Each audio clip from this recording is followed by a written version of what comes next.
Hi friends, ரொம்ப டேஸ்ட்டாக சட்னி ஒரு சட்னி எப்படி செய்யுதுன்னு பார்க்கலாமா?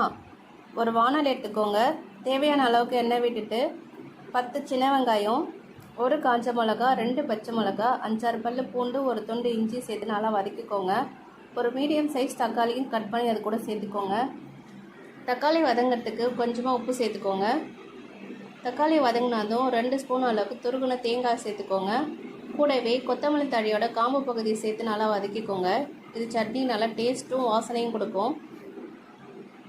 இந்த ஸ்டேஜில் ஸ்டவ் ஆஃப் பண்ணிவிட்டு 1.5 ஸ்பூன் அளவுக்கு பொட்டுக்கடலை சேர்த்து ஒரு மிக்ஸ் பண்ணி ஆற விட்டுக்கோங்க. ஆறினதும் ஒரு மிக்ஸி ஜாரில் மாற்றிட்டு குறப்பாக கொஞ்சம் லைட்டாக குறப்பாக அரைச்சிக்கோங்க. யூஸ்வலாக நம்ம எப்பயும் தாளிக்கிற மாதிரி சட்னிக்கு ஒரு தாளிப்பு சேர்த்துக்கோங்க.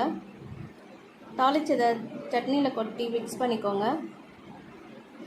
இந்த ஸ்டேஜில் தேவையான அளவுக்கு தண்ணி ஆட் பண்ணிவிட்டு சுட இட்லியில் ஊற்றி சாப்பிட்டா சூப்பராக டேஸ்ட்டாக இருக்கும். நீங்கள் ஒரு தடவை ட்ரை பண்ணி பார்த்துட்டு எப்படி இருக்குன்ட்டு எனக்கு கமெண்ட்டில் சொல்லுங்கள். Thank you friends.